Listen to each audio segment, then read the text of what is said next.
Olá, meus queridos alunos, minhas queridas alunas. Mais uma vez estamos aqui juntos, com muito prazer, com muita alegria, para mais uma aula de Direito do Trabalho. Professora, qual o tema da aula de hoje? Hoje, meus amados, daremos continuidade nos empregados especiais. Já tivemos a nossa aula de duração de trabalho, né, da jornada de trabalho do bancário, e hoje nós falaremos de dois profissionais que são de extrema relevância, né, no mercado de trabalho, que seríamos de nós se não tivéssemos estas categorias de trabalhadores que atuam sempre em prol de um bem comum, né? Estou falando de duas categorias de trabalhadores, que é o empregado doméstico e o trabalhador rural, o empregado que atua ali na lavoura, na pecuária. Vamos entender, meus amados, quais são os direitos, o que é assegurado para o trabalhador doméstico, para o trabalhador rural, como funciona a legislação trabalhista a respeito de segurar, né, de assegurar os direitos para esses profissionais, não é mesmo? Bom, antes de qualquer coisa, eu preciso me apresentar. Meu nome é Helenilda Rufino, sou professora universitária, doutoranda em Ciências Jurídicas pela UNSA, na Argentina. Sou mestre em Direito do Trabalho pela PUC São Paulo e especialista em Direito Constitucional, Direito do Trabalho e Processo do Trabalho pelo Mackenzie.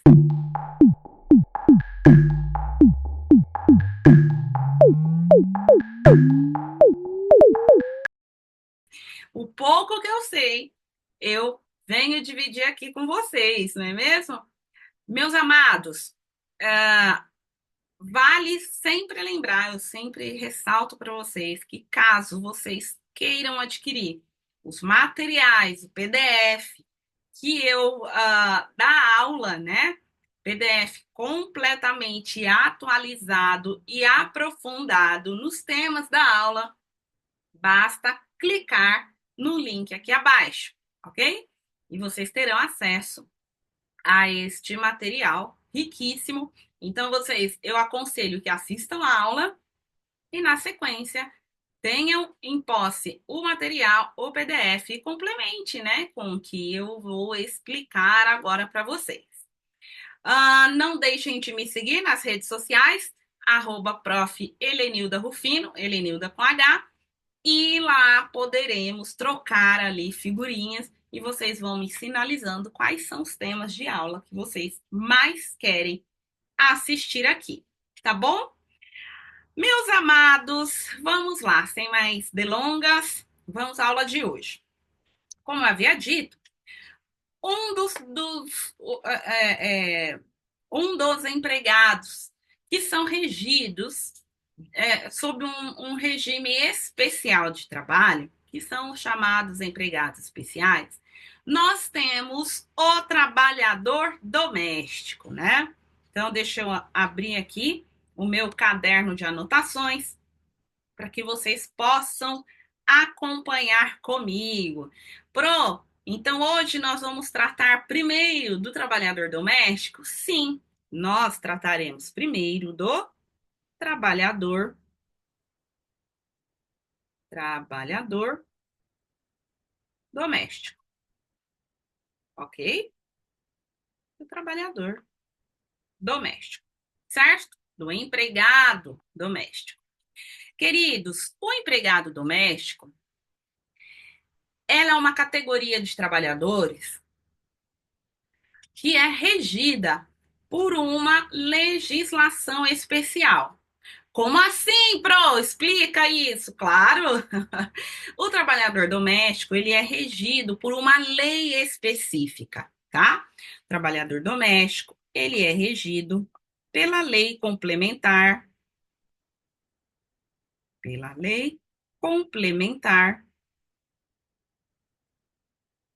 150 de 2015. Ok? Amados, essa lei complementar de 2015, ela veio para chancelar os direitos e deveres do trabalhador doméstico, do empregado doméstico e do seu empregador, ok? A categoria do trabalhador doméstico, do empregado doméstico, ela é uma categoria que ela é regida por lei específica. Não temos na CLT o regramento do trabalho doméstico. Por esse motivo, eu trago a legislação que norteia os direitos e deveres dessa categoria de trabalhadores, que é a Lei Complementar 150. Por que eu estou repetindo isso inúmeras vezes para vocês, meus queridos? Para que vocês não se esqueçam que o trabalhador doméstico não é regido pela CLT, ele não é regido pela CLT. Então, em uma prova de concurso, em uma prova da OAB, nas provas no decorrer aí da graduação, não vão buscar a fundamentação do trabalhador doméstico na CLT, ok? Vão lá na Lei Complementar 150 de 2015. Quem contribuiu para que houvesse essa lei complementar, queridos, foi a deputada federal Benedita da Silva, Benedita da Silva. Ela é uma deputada do Rio de Janeiro e ela lutou muito para que os direitos do trabalhador doméstico fossem estabelecidos. Tanto é que não é apenas na Lei Complementar 150 que nós vemos os direitos dos trabalhadores. Lá na Constituição Federal, afinal de contas, estamos falando de uma emenda de uma lei complementar. Lá na Constituição Federal, no artigo 7º, parágrafo único, nós temos o regramento, quais são os direitos constitucionais aplicáveis ao trabalhador doméstico. Então, nós temos lá no artigo 7º, parágrafo único, todos os direitos assegurados para trabalhadores urbanos e rurais, estes direitos foram estendidos para os domésticos, tá? Então, na Constituição Federal, nós temos a fundamentação de que tais direitos, eles são previstos, inclusive, constitucionalmente. Dito isto, meus amados, nós precisamos compreender quem é o trabalhador doméstico, tá? Quem é esse trabalhador doméstico? Nós temos na Lei Complementar 150, vem nos trazer em seu artigo 1º quem é o trabalhador doméstico. Então, o trabalhador doméstico, ele é ao empregado doméstico, assim considerado aquele que presta serviços de forma contínua, subordinada, onerosa e pessoal, com finalidade em local, né? Que não há finalidade lucrativa, a pessoa ou família em âmbito residencial por mais de 2 vezes por semana, ok? Aplica-se o disposto nesta lei.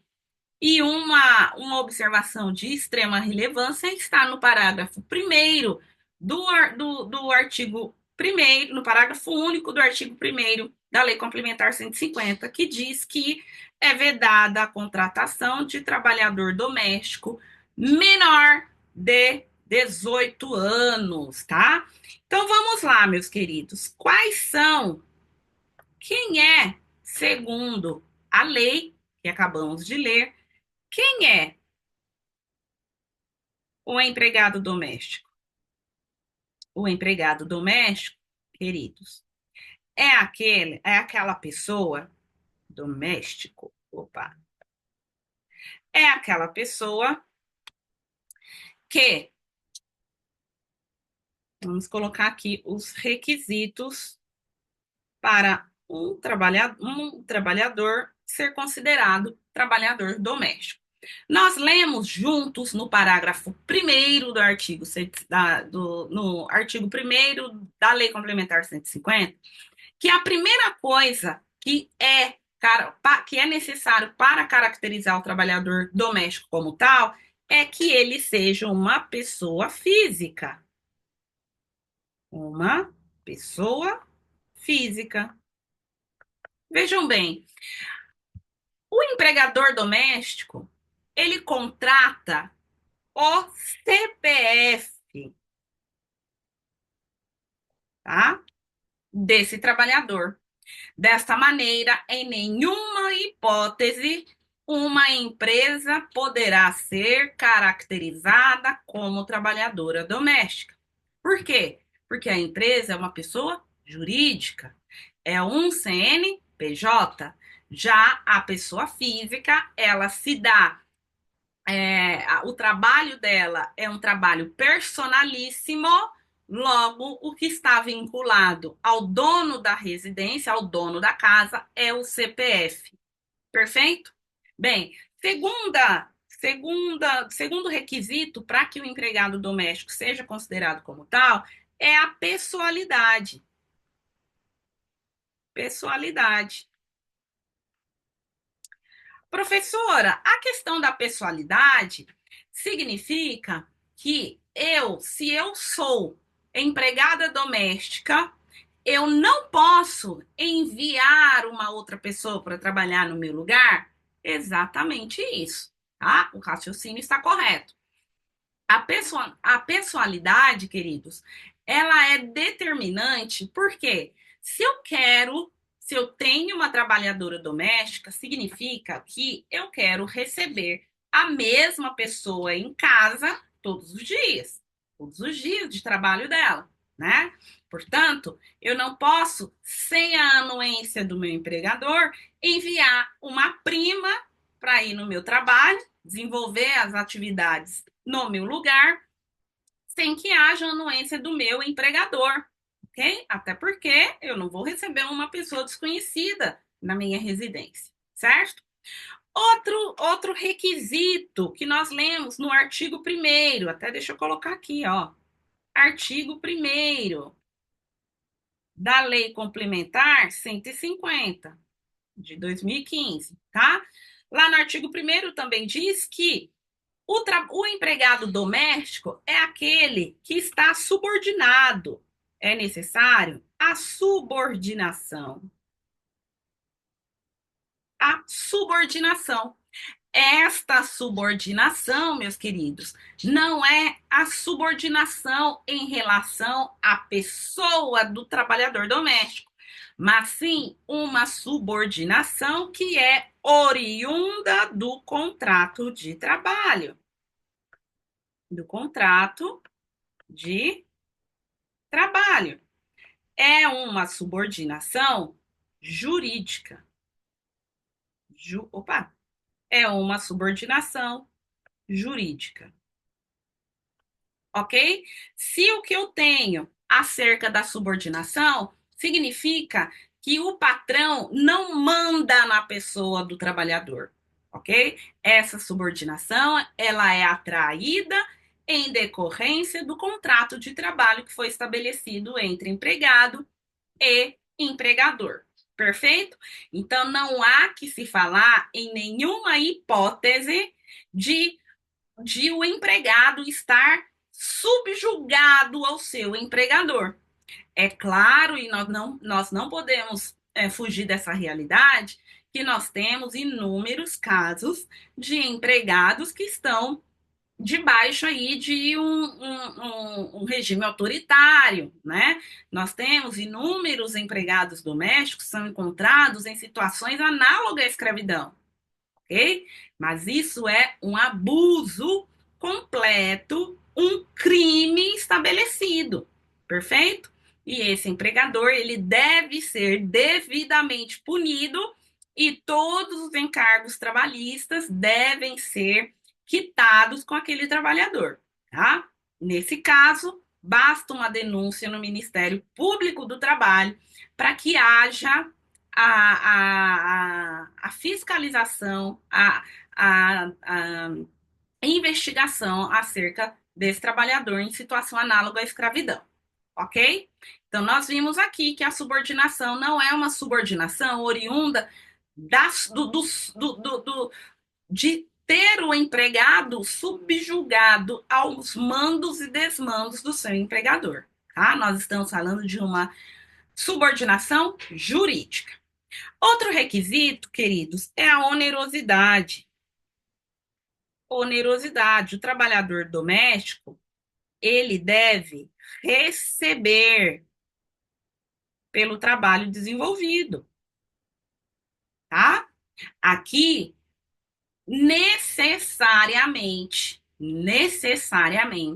o trabalhador doméstico, ele tem que ter como contraprestação do seu trabalho desenvolvido a paga, a pecúnia, o dinheiro, ok? E o requisito essencial que diferencia o trabalhador doméstico da Lei Complementar 150 daquele trabalhador comum da CLT, o que diferencia é a presença da continuidade.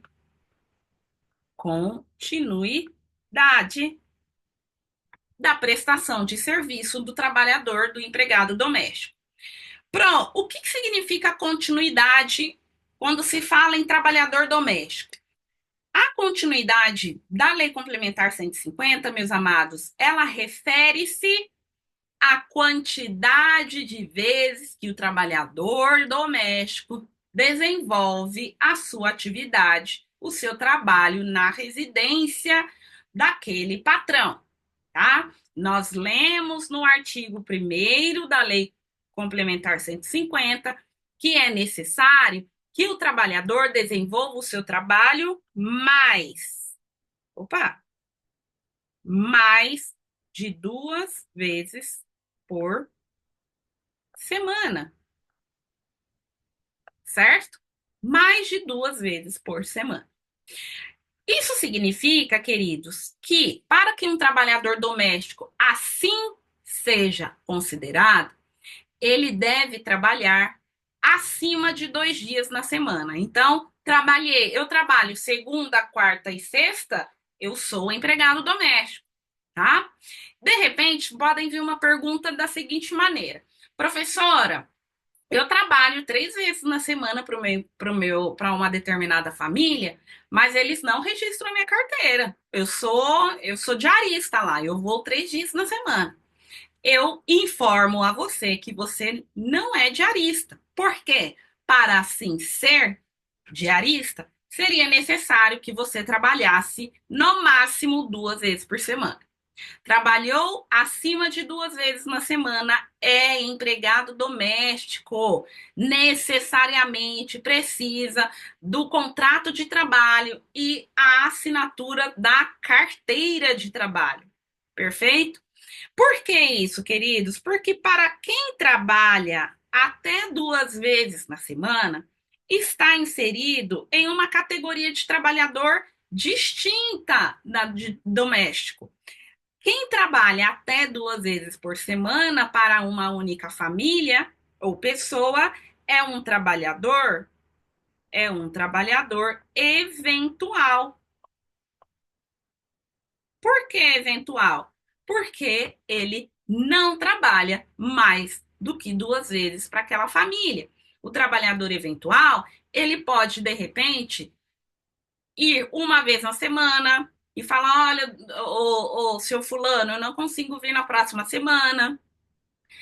Eu consigo ir 2 vezes na semana nos meses pares e uma vez por semana nos meses ímpares, tá? Então, o trabalhador doméstico necessariamente precisa trabalhar mais de 2 vezes por semana para assim ser considerado, ok?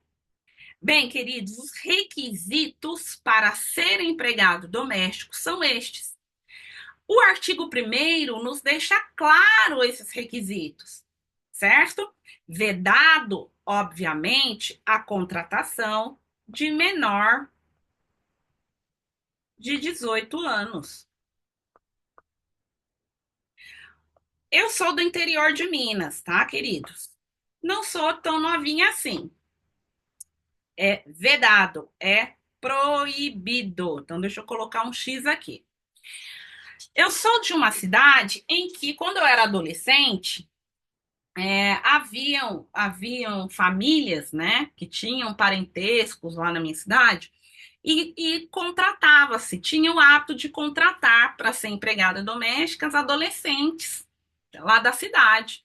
Então, eles contratavam, traziam aqui para a capital de São Paulo, não pagavam direito algum para essas trabalhadoras e simplesmente ali ocorriam várias espécies de abusos, não é mesmo? Então, a lei estabeleceu em 2015 que a contratação desses adolescentes, né, que se contratam pessoas de cidades do interior, desses rincões, né, do nosso Brasil, é vedada a contratação de menores de 18 anos. Perfeito? E se for menor aprendiz? Não é cabível contratação em nenhuma hipótese de menor de 18 anos para ser empregado doméstico. Nem mesmo se o empregador contratar, fizer ali um contrato de trabalho de trabalhador menor aprendiz, com 14 anos. Ok? Até porque não é o instituto correto. Então, esse contrato vai ser nulo. Ok? Vamos dar seguimento aqui, então, na nossa compreensão do artigo da Lei Complementar 150. Estes foram, meus queridos alunos, isso é o que está definido no artigo 1º da lei. Nós temos a definição também de quem é empregador doméstico, tá? E essa definição também está no artigo 1º da Lei Complementar. Quem é o empregador doméstico? É pessoa ou família. Então, aqui, meus amados, professora, eu moro sozinha, não possuo família, né? Não construí ainda a minha família, e eu contrato a minha empregada doméstica, ela trabalha na minha casa, cuida da minha alimentação, da minha roupa, da limpeza. E eu sou solteira, não tenho mais ninguém. Posso ser empregador doméstico? Sim, perfeitamente. Por quê? Porque o artigo 1º permite. Professora, família, existe alguma interpretação extensiva para o conceito de família como empregador doméstico? Sim, tá? Então, aqui, quando a gente pensa em família, nós pensamos ali, né? Composta de 2 pessoas, composta de 3, de 5, de 10, mas também é jurisprudencialmente aceito e doutrinariamente também é feita uma extensão da compreensão do que é família.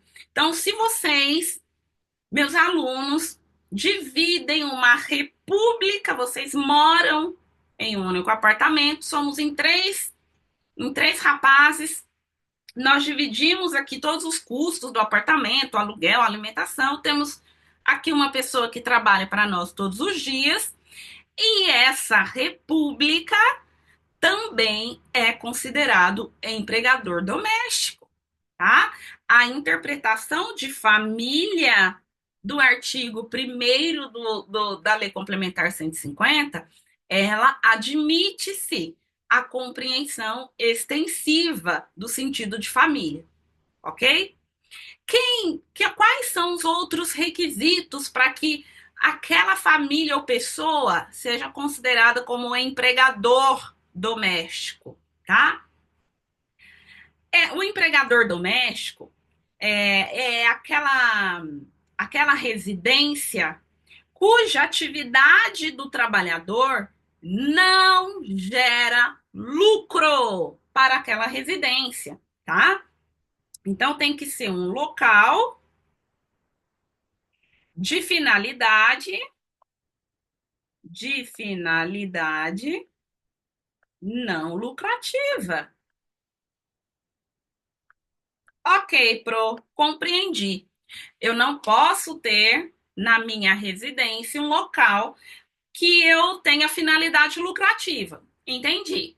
Só que, de vez em quando eu eu fabrico bolos, né? A minha empregada doméstica, eu peço para ela fazer lá uns 10, 20 bolos caseiros, porque ela tem uma mão muito boa e faz bolos maravilhosos, e nós comercializamos ali no prédio onde moramos, no condomínio onde moramos. Mas é claro, professor, que eu dou a parte dela, né? Nós produzimos juntos, ela faz os bolos, eu embalo, eu vendo, tem dias que ela faz as entregas ali no nosso condomínio e a gente divide meio a meio o lucro. Queridos, se o seu empregado doméstico pratica qualquer atividade que traga lucro, descaracteriza o trabalhador doméstico. E esse trabalhador que até então era o trabalhador doméstico passa a ser um empregado comum. E o empregado comum segue o regramento da CLT e não do trabalhador doméstico, ok? Então, vai desnaturalizar o contrato de trabalho doméstico. Entende? Então, se vocês, suponhamos, tá? O exemplo que eu sempre dou em sala de aula. Eu trabalho em uma residência, um sobrado, em que no segundo andar a minha patroa, que é médica, reside, e lá no nível da rua ela tem a clínica médica dela. Minha médica é ginecologista, atende lá e mora no andar superior.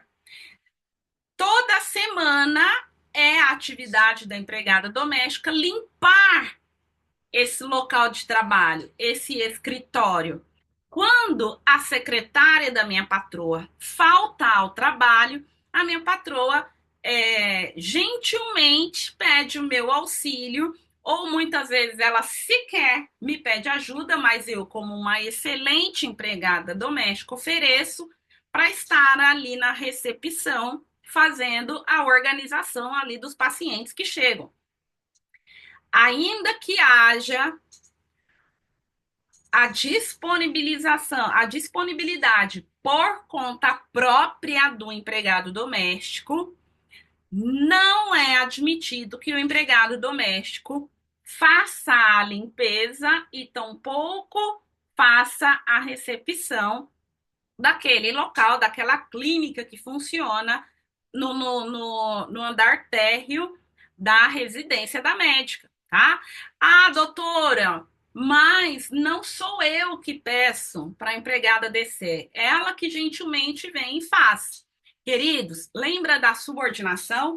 Que o empregado doméstico está sujeito a uma subordinação jurídica e, portanto, quem define as regras do que fazer e não fazer é o empregador? Pois bem, se ocorre essa possibilidade, o trabalho doméstico ele também é desnaturalizado e o trabalhador que era doméstico passa a ser um trabalhador comum, certo? Ah, mas passa a ser um trabalhador comum, então tá ótimo. É só fazer o pagamento e atualizar a carteira como auxiliar de serviços gerais. Nada mais. Poderia, se fosse algo mais sério, um instante. Quando a gente fala de trabalhador doméstico, querido, nós temos um regramento específico que traz benefícios tanto para o empregador quanto para o trabalhador doméstico. E se esse trabalhador doméstico deixar de ser, de estar inserido nessa categoria e passa para ser um trabalhador comum, esse trabalhador, essa trabalhadora vai receber todas, todos os direitos que estão inseridos na CLT, que estão inseridos nas convenções, nos acordos coletivos da categoria. O recolhimento do fundo de garantia é diferenciado, ok? Então não se iludem. E sempre estejam atentos, porque essas regras que eu trago para vocês caem em prova, caem em concurso público. Então, fiquem de olhos abertos e ouvidos atentos, tá? Não posso deixar de dizer que o trabalhador doméstico tem direito ao registro, ao registro na CTPS, na carteira de trabalho e previdência, certo? O trabalhador doméstico, ele tem direito ao registro na carteira. E hoje nós temos a carteira digital, né? Nós não temos mais a carteira física que entrou em desuso. Então, o empregador ele não precisa pedir a carteira física para carimbar e fazer sua assinatura manual. Tudo é feito pelo e-social, tá? Pelo e-social, ok? O que mais que nós temos a falar aqui do trabalhador doméstico, meus queridos? As férias. Pro trabalhador doméstico tem direito a férias? Sim, tem direito às férias. E quais são os requisitos para a aquisição das férias? Nós temos, amados, 2 períodos no decorrer do contrato de trabalho, tá? Nós temos os primeiros 12 meses de trabalho. Esses 12 meses correspondem ao período aquisitivo. Esse período aquisitivo é o período que o trabalhador doméstico deve trabalhar para que ele venha o quê? Adquirir o direito a férias. Então, ele trabalha 12 meses e é o período aquisitivo. Então, meus amados, nos próximos 12 meses é o período em que o trabalhador irá gozar das férias, ok? Que é o período concessivo. É o período em que o empregador vai conceder as férias para que o trabalhador possa gozar de quantos dias de férias? 30 dias, tá? Trabalhador doméstico tem 30 dias de férias. Partindo aqui para minha página 2 aqui, né, queridos?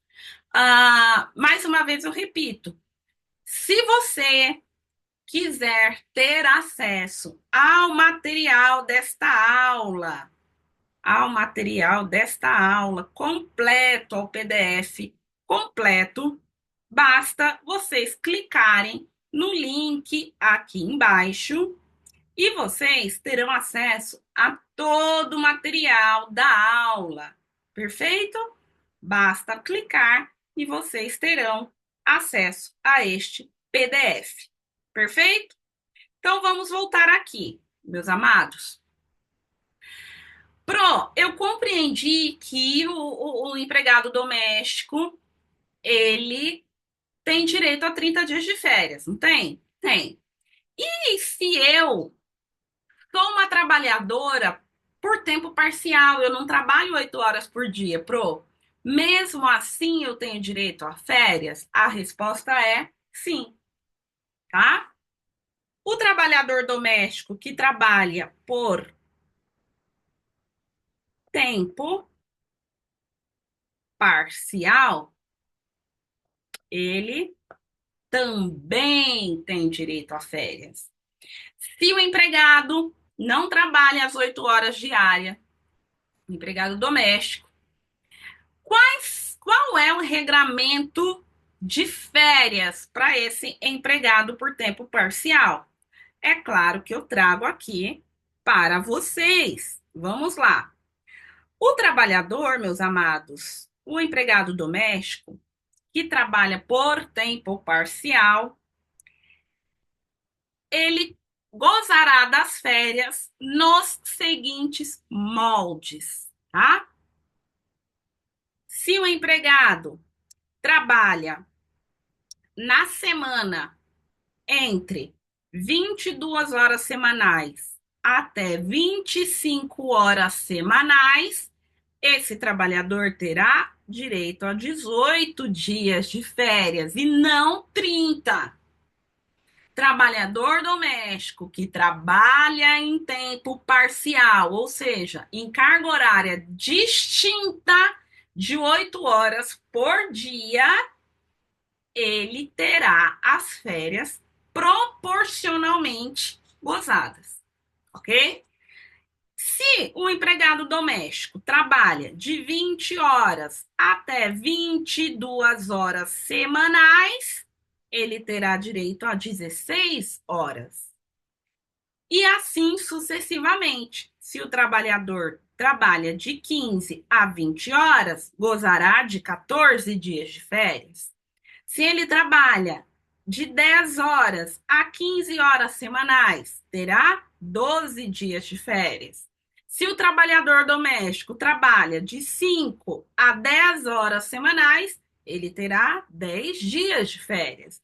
E se o trabalhador trabalha semanalmente uma carga horária inferior a 5 horas por semana, ele terá 8 dias de férias.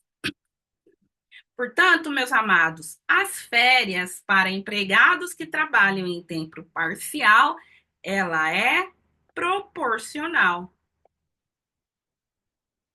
à quantidade de horas proporcional da quantidade de horas semanais que ele trabalha. Perfeito? Queridos, tem uma outra pergunta que os alunos fazem bastante em sala de aula, que é o seguinte: a empregada doméstica, para ser empregado doméstico, o empregado doméstico é aquele que vai na minha casa, limpa, passa, cozinha. É essa pessoa que eu estou dizendo que é empregado doméstico? Muita calma nessa hora. Queridos, o empregado doméstico é qualquer trabalhador, qualquer trabalhador que desenvolve o seu trabalho para pessoa ou família. Onde está isso aqui? Artigo 1º da Lei Complementar, tá? Ou família no âmbito residencial. Residencial. É isso que vai caracterizar quem é o trabalhador doméstico. Agora você bugou a minha mente. Como assim? Eu explico. Queridos, o artigo 1º diz que para ser considerado empregado doméstico é necessário que trabalhe mais de 2 vezes por semana, para pessoa ou família em ambiente residencial e sem fins lucrativos, certo? Sem fins lucrativos. Pois bem, se eu contratar uma médica,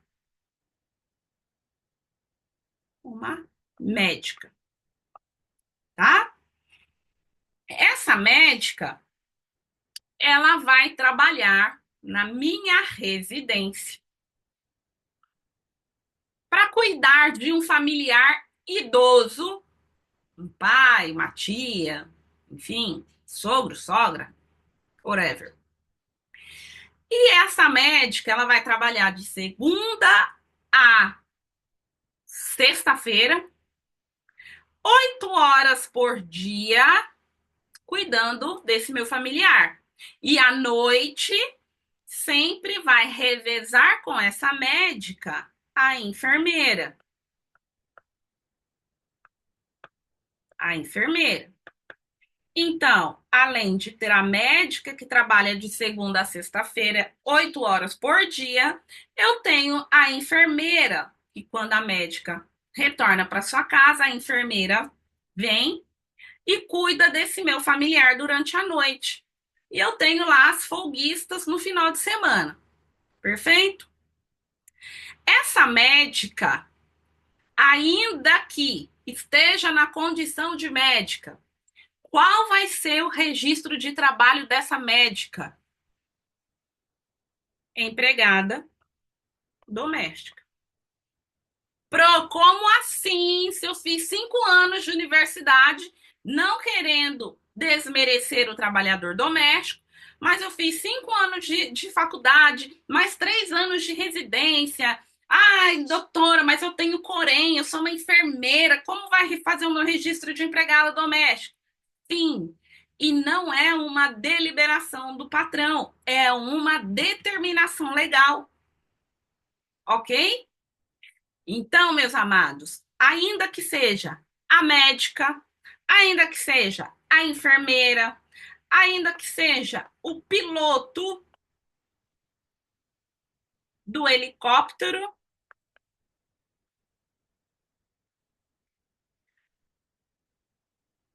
que trabalha para a família, ainda que seja o seu José, o jardineiro, a governanta,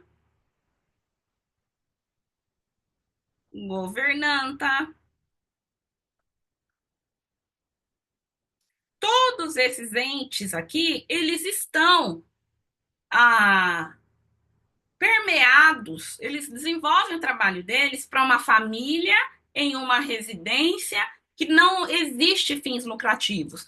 Logo, vão ser registrados na carteira de trabalho como empregados domésticos, ok? Bem, meus amados, mas se é o piloto de helicóptero, a enfermeira, a médica, o jardineiro, eles sendo registrados como empregados domésticos, qual o salário deles? Vai ser o piso da categoria de doméstico? Não, porque quando vocês fazem registro de empregado doméstico, o próprio e-social está lá, empregado doméstico e subcategorias, tá? Nessas subcategorias do e-social, tá lá babá, cozinheira, enfermeira, médica, e outros, né? Aí o empregador deve colocar lá qual é a função daquele trabalhador. Então, piloto de helicóptero, empregado doméstico, barra piloto de helicóptero, empregada doméstica, barra médica, enfermeiro, governanta. E é isso que vai atrair para o contrato de trabalho o piso da categoria, ok?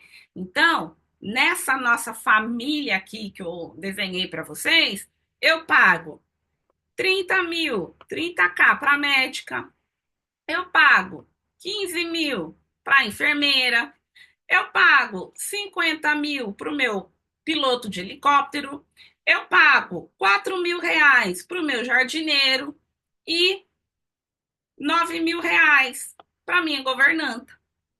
Todos na categoria de empregados domésticos, mas cada um recebendo o piso do seu trabalho e não da sua categoria, porque a categoria é empregado doméstico. Ok? Ok, entendido. Então vamos para mais um tópico aqui que versa acerca do empregado doméstico. Você mencionou que o empregado doméstico, o fundo de garantia que é recolhido é diferenciado. E eu afirmo para vocês que sim. Eu trouxe aqui para vocês que vocês poderão ter acesso a todas essas informações no PDF no PDF completíssimo que eu desenvolvo para vocês. Vocês terão acesso a todo o material aprofundado, prontinho, para que vocês possam assistir a aula agora, adquirir esse material e retornar fazendo todas as anotações e as explicações que eu estou dizendo para vocês, ok? Olha, o primeiro ponto acerca do fundo de garantia do empregado doméstico, tá? O empregado doméstico, meus amados, não tem direito à multa de 40% do FGTS. Como assim? Sim. O trabalhador doméstico, queridos, não tem direito à multa de 40% do FGTS. Por quê? Porque a categoria não, mas a peculiaridade do empregador doméstico, partindo do princípio que é uma pessoa ou uma família, e que não há a intenção de se gerar lucro para aquela instituição familiar, a legislação facilitou a vida do empregador doméstico, patrão, ok? E o artigo 22 da Lei Complementar 150 traz para nós de que se trata todos os valores que nós pagamos quando imprimimos a guia de recolhimento de impostos do Fundo de Garantia do Trabalhador Doméstico, tá? E aqui eu trouxe para vocês que é o seguinte: de acordo com o artigo 22 da Lei Complementar, todo mês será recolhido pelo empregador, pelo patrão, 3,2% da remuneração do empregado doméstico para fins de indenização. Logo, o trabalhador doméstico, quando ele é dispensado, ele recebe uma indenização, mas essa indenização ela não pode ser confundida com a multa do 477 da CLT. Não pode ser confundido, tá? O empregador doméstico, o empregado doméstico, ele recebe equivalente à mesma coisa, aos 40%. Mas estamos falando de institutos distintos, ok? Então vamos lá. Se eu demitir, eu patroa, se eu demitir o empregado doméstico, ele vai sacar os valores referentes ao recolhimento mensal de 3,2%, que visa substituir os 40% do fundo de garantia. Ok? Como é feito esse recolhimento, Pro? Eu trouxe aqui, meus amados, um demonstrativo.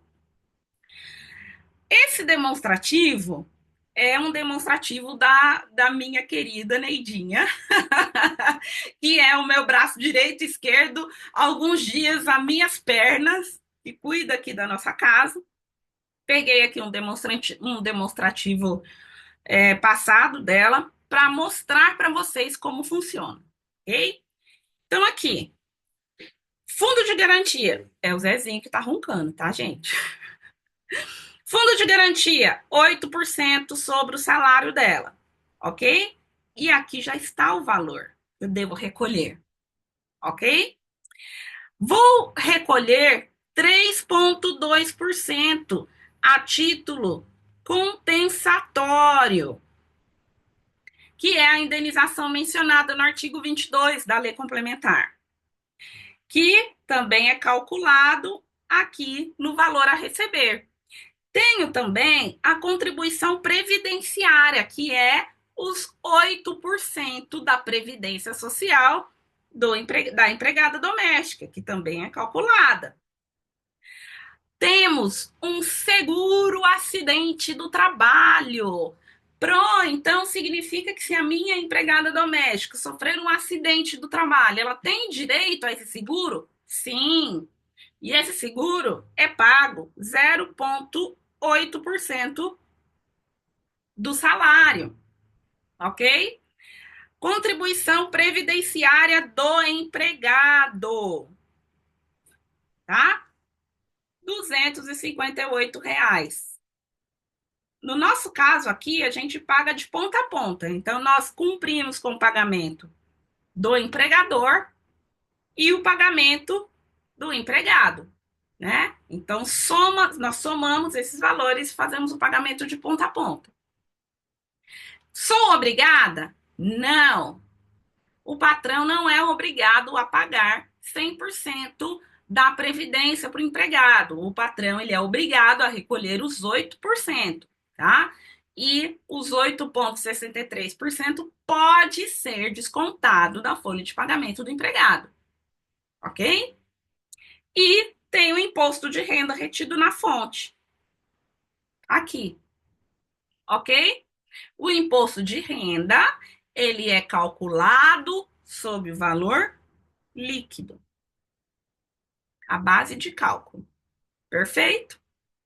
Compreendido isso, meus queridos, nós vamos então voltar aqui às anotações, compreendido esse tópico e já sabendo das possibilidades de descontos em folha de pagamento do empregado doméstico e sabendo vocês agora que o fundo de garantia do trabalhador doméstico ele sobre ele não é calculado a multa de 40%, porque é uma multa prevista na CLT e não na lei específica, tá?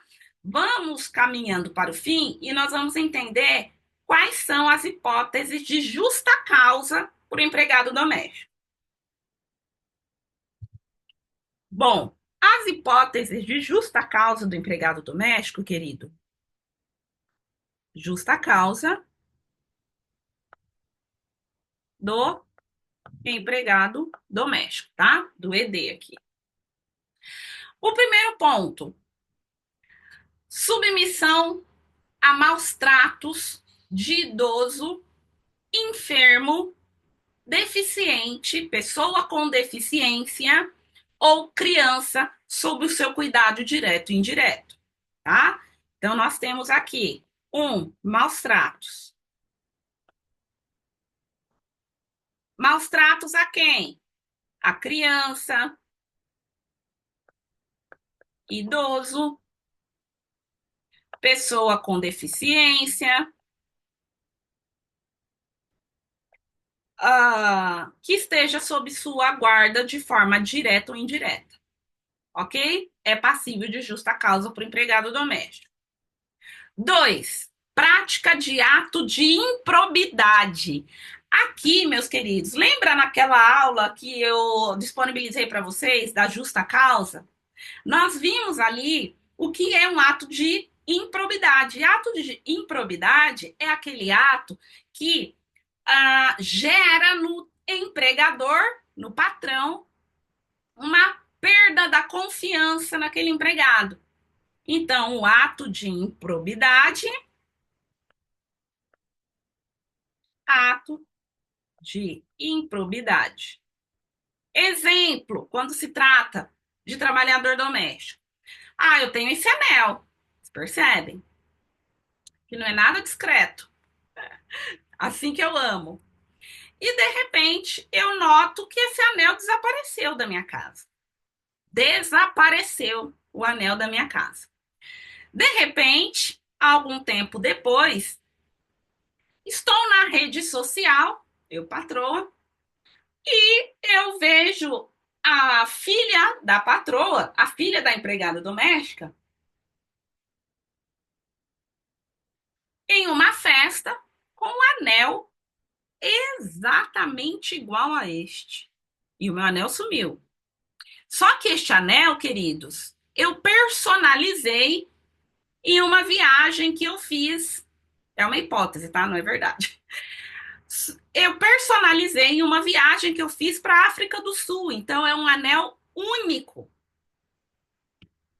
E aí, eu dei um print na tela da rede social da filha da empregada doméstica, dei um zoom e vi exatamente que era o meu anel, tratava-se do meu anel. O que aconteceu nesse caso? A perda da confiança do patrão, da patroa, tá?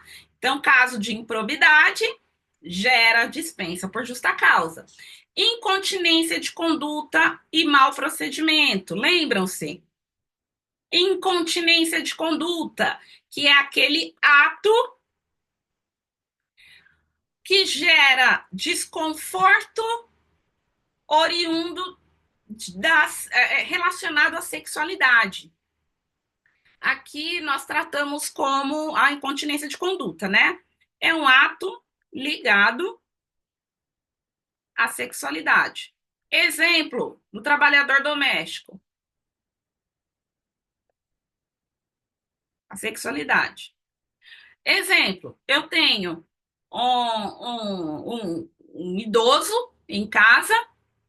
Esse idoso, ele não fala, mas esse idoso escreve, e de repente, esse idoso escreve para o patrão, que é o seu filho, sua nora, enfim, escreve para o patrão que a empregada doméstica ou o motorista foi até o quarto desse idoso e tocou em suas partes íntimas, ok? Ato de incontinência de conduta. E mau procedimento também é cabível no exemplo que eu dei de, da perda de confiança, tá? É algo relacionado à intimidade da pessoa, ok? Que mais? Condenação criminal do empregado transitado em julgado, caso haja suspensão do cumprimento de pena. Então, aqui, meus amados, a gente não está tratando do crime. Pouco importa o crime cometido pelo empregado doméstico. Aqui, o que vai ser avaliado é a disponibilidade ou não daquele trabalhador poder desenvolver as suas atividades, tá? Então, suponhamos que o meu motorista foi envolvido em um assalto, um roubo de carga, foi condenado, julgado, transitou em julgado a ação dele. Eu vou dispensá-lo por justa causa? Não em decorrência do roubo, mas pela impossibilidade de ele prestar o serviço, tá? Então, aqui, muito cuidado, ok? Eu posso ter esse mesmo empregado que participou de um roubo, foi julgado, inocentado por falta de provas nesse processo, transitou em julgado. Posso demitir? Não. Por justa causa, não. Tá? E mesmo se demitir por um outro motivo, pode caracterizar, dependendo do caso, uma dispensa discriminatória. Então tem que tomar cuidado. Ok? O que vale é a possibilidade ou não do trabalhador prestar serviço. A lei complementar 150, ela não está fazendo juízo de valor do crime cometido, certo? Então aqui é a impossibilidade,